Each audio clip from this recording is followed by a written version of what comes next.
everybody, and welcome back to ZakIsCinema. Yes, welcome back. We're here together. If you find yourself just loving a movie and then just going to your phone to look at the film Twitter or Reddit discussion thread because you have nobody to talk to about what you just experienced, put down the phone, buddy, because you have found the right place, okay? You don't need to scroll through all that. Come talk to me. So you're welcome. You're welcome. ZakIsCinema, welcome back to another video here. Sticking with our first time watch reviews. For anybody new here, the first time watch reviews are basically me watching a movie for the first time. I'm looking at it from that non-biased, non-nostalgic kind of viewpoint. These are movies I didn't grow up with, haven't seen before, so I'm watching them now, going through it with that unbiased kind of viewpoint. Let's just jump right into it here. We're doing another first time watch review for The Wolfman 1941. The Wolfman was directed by George Wagner. It was written by Kurt Soidmak,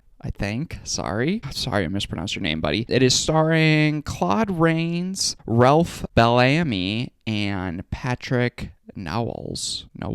Patrick Knowles, I'll go with. Yes, sorry to all those actors and writers. I butchered your names. I have struggled reading. Gonna be upfront here. The Wolfman, the plot follows our character Larry. After his brother's death, Larry returns home to his family's estate. However, events soon take a turn for the worse when Larry is bitten by a werewolf. So with all my reviews, especially with these first time watch reviews, I kind of like to start off with talking about why I'm even talking about this movie. So for one, The Wolfman 1941 fits that first time watch review criteria for me. Never seen it before, just watched it today. I also wanted to make this video, take a look back at this older movie just with our new Wolfman remake coming out soon. I was also interested in checking this out because everyone knows the classic Universal monster movies. You got like this, Frankenstein, Creature from the Black Lagoon, stuff like that. And this movie specifically had such a huge influence over Hollywood's depictions of werewolves, especially in movies moving forward. And I just kind of wanted to expand my knowledge in the classic movies, classic black and white movies, and with this, some of the classic monster movies. So I was really excited to check this out. And like I was saying, it's important to mention that this is a first time watch review, and I think this movie is kind of perfect for doing a first time watch review. Obviously, I know it might be hard to tell people, but I did not watch this in 1941. I wasn't even an idea yet. I am coming to this decades later. I have seen all the movies that have been influenced by this. This was not one of my first experiences with a monster movie, a classic kind of movie like this. So I'm taking a look back on this movie, The Wolfman, from seeing everything it's been influenced by and coming at it from growing up with a bunch of modern movies. So I feel like my takeaways from this movie are going to be vastly different than most people talking about this movie. And before I jump into positives and negatives, I'd just like to say that I am nowhere. I did not go to film school. I'm not going to be talking about the huge impacting influence, the,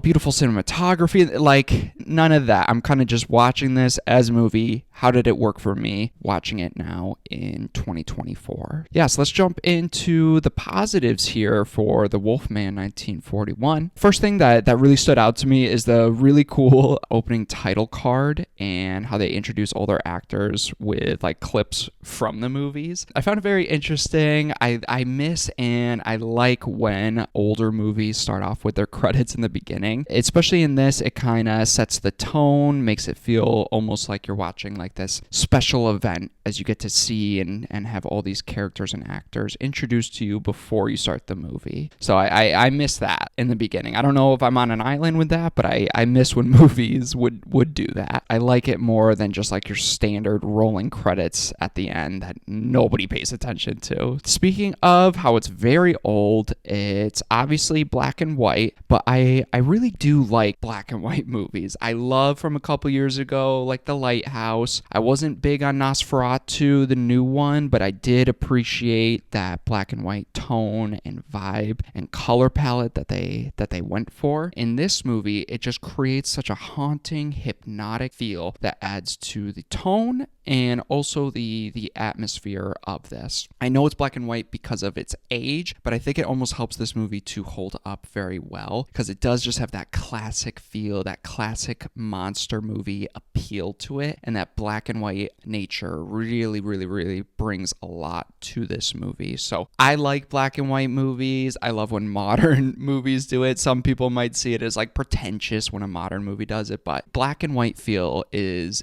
always something special. So my next positive here is Larry, our main character, the werewolf guy. His backstory and like family history and brother's death is like hinted at throughout the movie, and I like how they do this exposition and character backstory through conversation instead of just having, they could have easily just had a character sit down like his dad in this movie and been like, let me vomit to you Larry's past troubles and her family history, but they don't do that. You find out just enough what you need to know, but it's all through conversation, and I like that it was kind of like had some breadcrumbs dribbled throughout, and I was just, again, sitting underneath like, give me more. I like that. The next positive here is the music in this movie. Classic monster movie music, classic old school soundtrack. I love string and brass instruments, and I love it when modern movies like incorporate that, but you don't see that a lot. So watching these older movies, going back to some of these movies, I always appreciate the soundtrack about how it's this big band of brass and string instruments. It just, again, adds to the care and love that was put into movies like this. It really stood out to me, really added a lot to the entire movie. I also like how they set up like kind of our main mystery and plot point in this movie. Kind of kicks into gear with the scene when the police go to the crime scene of the wolf we saw that Larry killed just the night before. But then this is when we get the revelation that it was a human. It feels very disorienting and sets up a good mystery, especially when you look back on Larry's scene as he's beaten that werewolf to try and save that person. When you look back on it, you're like, well, a lot of that was, again, with the black and white, like filmed in shadows, so you couldn't really tell what that creature was. So then when you get to the revelation that, oh shit, it was a human, it makes you like question yourself. You're like, well, did Larry kill a werewolf or was that actually a human? Like, it just adds to that disorienting nature this movie brings and adds to that atmosphere. And I like how that main mystery was set up. They set up a good mystery with Larry and how the town talks about him and his family. He's a mystery, he's an outsider, and as an audience member, we're kind of put into a position where we're not even sure if we can really trust this guy either. Because sure, he seems like a trustworthy guy, but then we hear the town talk about him, we get some lore delivered through conversation about him, and we're not really sure. So I think it adds to that mystery as well and works very, very well for Larry's character too. Next positive I had here was I really like the gypsy and fortune tellers in this movie in the town. I think, again, it adds more to the town, to the lore, and helps to set up a good mystery and expands the town that we're in and has a cool way of delivering exposition scenes that are needed to our werewolf lore. Because if you're going to have exposition delivered, it should be through a gypsy. That's what they do. They tell people things, their future, what's going on. So I like that in this movie. And it never came off as like goofy or campy. It came off as serious, just like the rest of the movie. Next positive here is the Wolfman himself. The creature, the design of the creature, the look of him looks great. Honestly, holds up pretty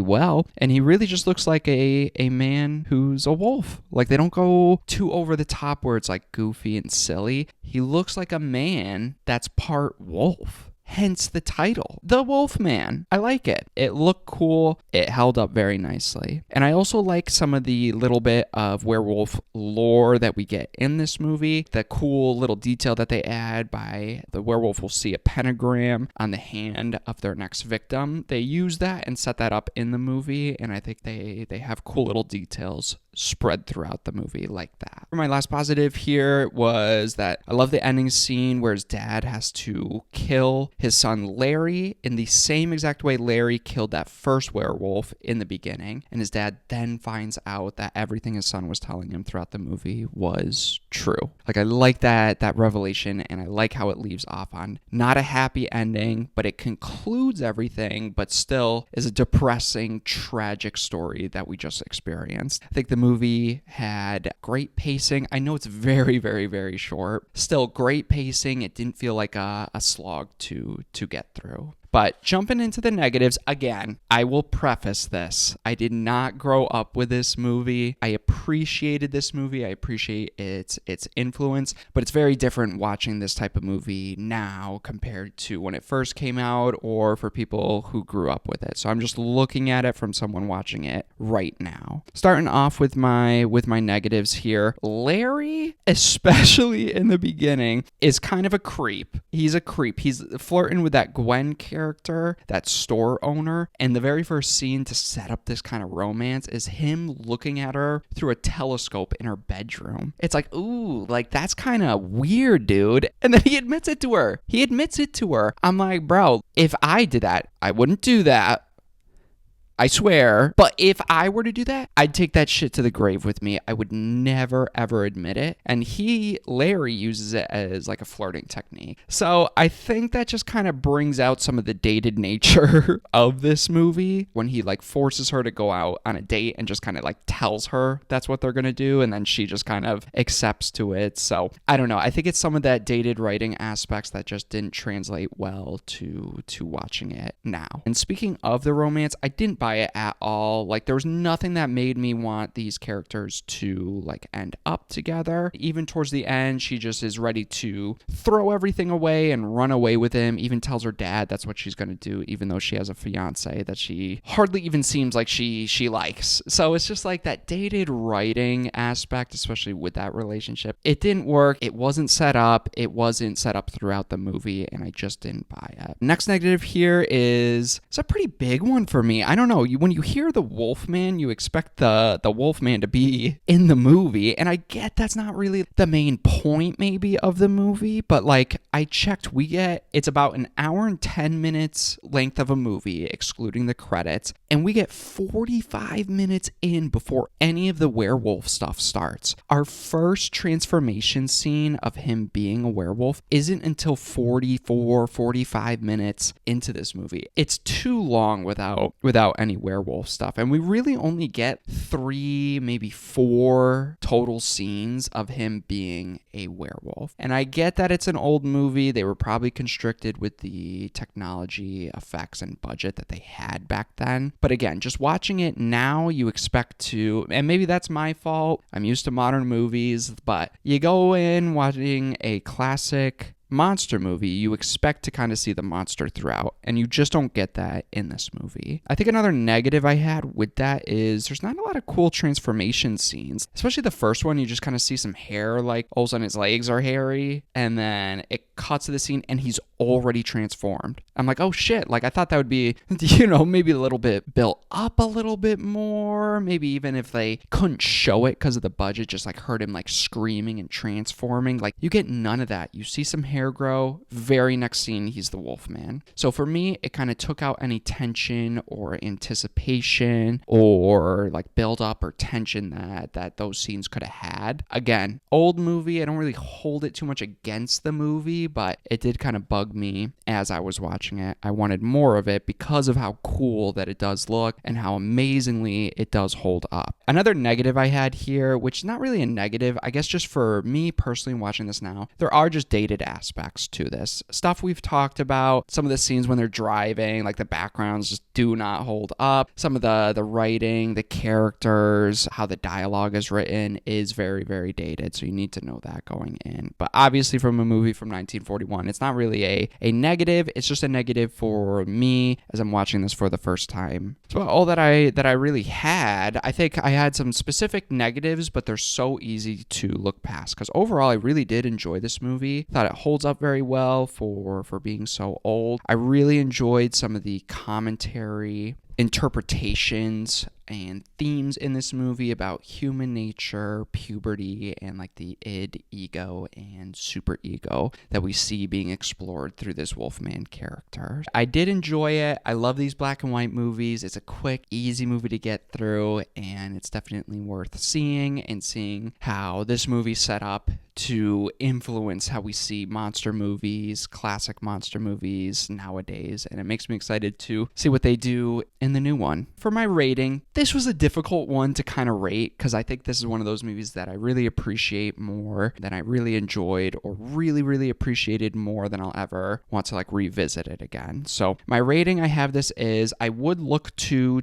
own this just to add to my collection, just because I want to have some more like classic important movies that I own just as part of my collection. But it's one of those movies that I'm very happy that I saw, but I'm not looking to rewatch this again. That's about it, guys. Let me know down below what you think about The Wolfman 1941. Is this a movie you grew up with? Is this a movie you're watching now because the new one's coming out? How do you think the new one will do? How do you think it'll be? I don't know. Let's see. I feel like Dr. Seuss, that kind of rhymed. But yeah, let me know down below. Look forward to more videos soon. I appreciate you guys watching. Really do appreciate anybody watching my videos. Thank you so much. Look forward to more ZakIsCinema coming very soon.